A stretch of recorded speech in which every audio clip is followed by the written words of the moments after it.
ang mga nakaraang kaganapan.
Bago na.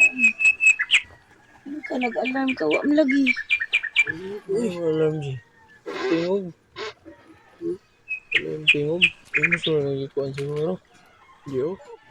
Tapos ang matay.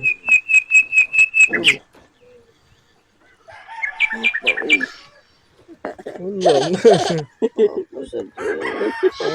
Sa'yo ba na? Ano naman Matagak to eh. Ay, mag-ready ako eh. Parang naga. Ano? Ha? Huwag ni tingog. Ito anything mo at bantay. Mas mo na maon. Tangok ka dyan. Morning, Vince. Vince. Love you, Vince.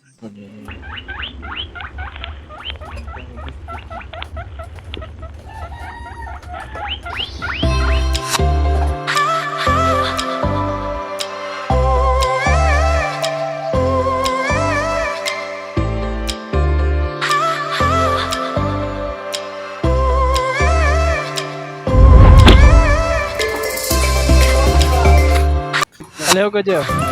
Good morning sa lahat. Ay, dalit na biyane kay layo-layo pang biyahe na pasnaga. Tag-helmet ma. Ano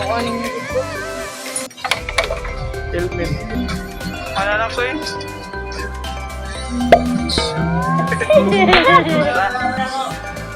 Raincoat.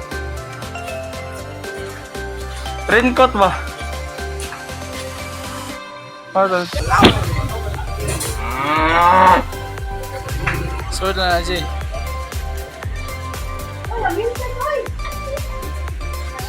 Alright. Oh no, with your words on repeat, I will break like a twig right under your feet. Don't you say that you didn't want me. You turned me upside down and then you're into my bed and under my skin. Oh, where will it end if I let it begin? So bittersweet, you know life's too short, so let's not waste another minute. Hey, it's alright now. Listen to such a beautiful sound. Hey, it's alright now, but I don't know if I can take another go round. Oh no, with your words on repeat, I will break like a twig right under your feet. Don't you say Maliwalas pa ang panahon ngayon, hindi pa masyadong mainit. At syempre malamig. Where will it end if I let it begin? So bittersweet, you know life's too short, so let's not waste another minute. Hey, Nandito na tayo ngayon sa Manawag. listen to such a beautiful sound. Hey, it's alright now, but I don't know if I can take another go round.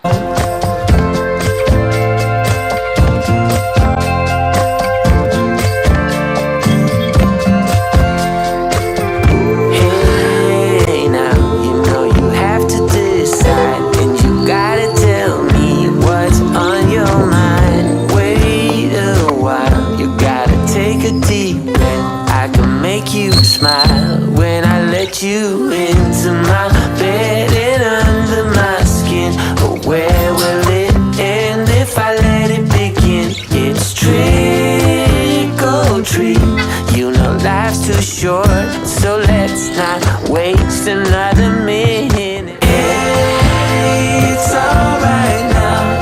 Listen to such a beautiful sound. Hey, it's alright now, but I don't know if I can take another go round.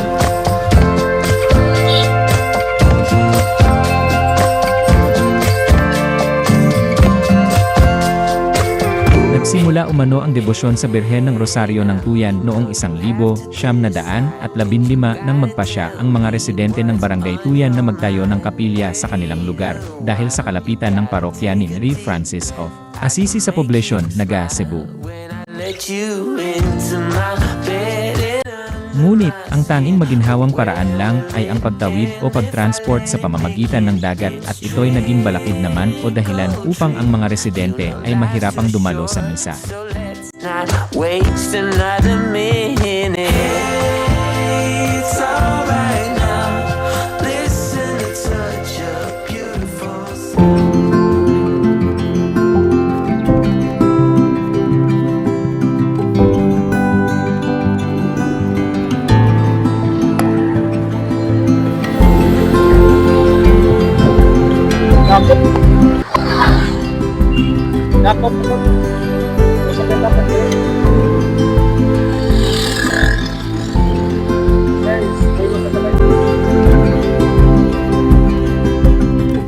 Dahil nasa jurisdiksyon ng poblasyon ang nasabing barangay, nagpasya silang magtungo sa parokya ng Naga at hiniling na pahiramin sila ng imaheng iluluklok sa kapilya bilang patrones nito.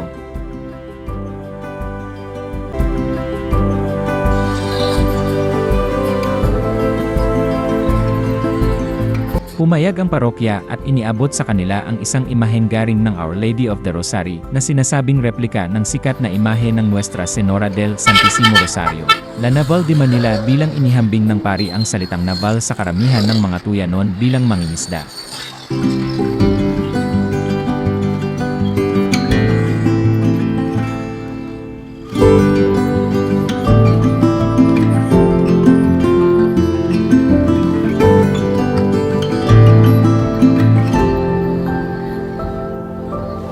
Simula noon, kukunin na nila ang imahen mula sa Naga, bago ang mga araw ng nobena sakay ng bangka patungo sa Tuyan, at ibabalik ang rebulto pagkatapos ng fiesta.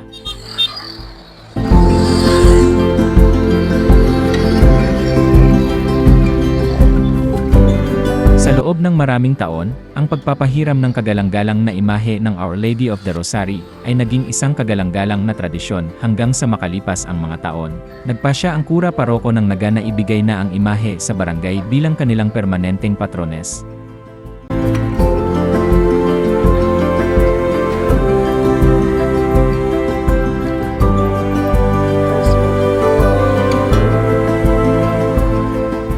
Ayon sa kasaysayan, may mga ginawang kondisyon para sa pagpaparada, na bago ang kasiyahan, ang Birhen ay bibisita muna sa kanyang unang tahanan, sa Mary Francis of Assisi Parish sa Naga sa pamamagitan ng isang fluvial procession.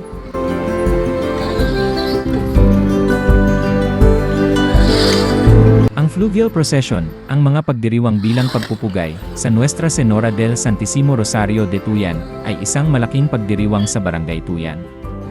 Ginaganap ito tuwing ikatlong linggo ng Disyembre, bago ang kanyang fiesta sa Disyembre 30. Kiilala naman ang isakay-sakay bilang pagtango sa kultura ng pangingisda ng barangay, kung saan ang mga tao ay gagamit ng isakay-sakay na pangingisda na teknolohiya, na may bangkang pangingisdang pangkabuhayan, hanggang sa lumipat sila sa mga modernong bangkang demotor.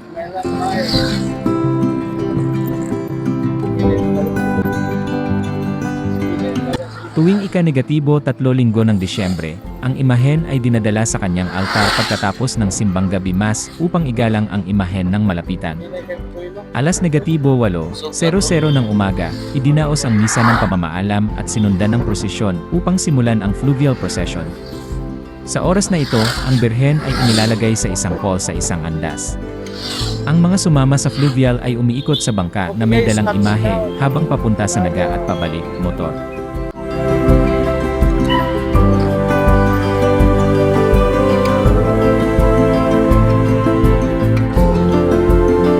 Bawal mo lang mag-ano tayo ngayon guys. Tuwa-tuwa.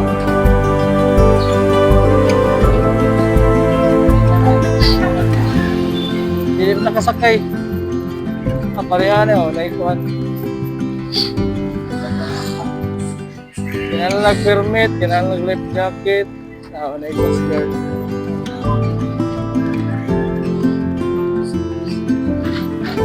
Saan eh, ano na talapit na sa may resort.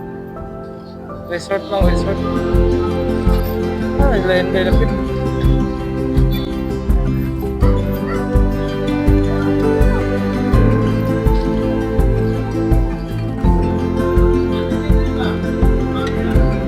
Lapit na, no?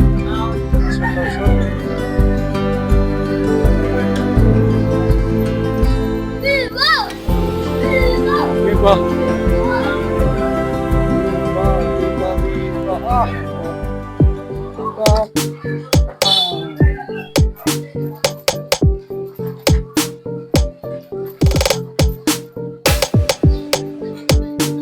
That's down.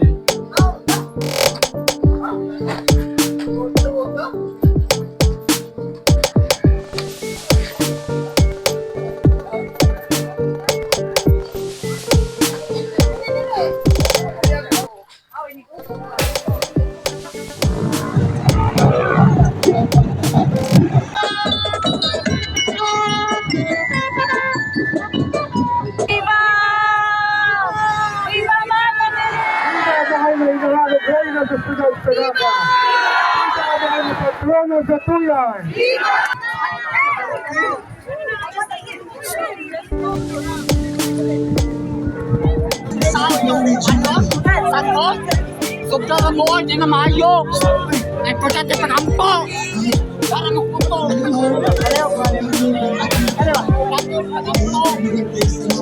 Mayo. Para na.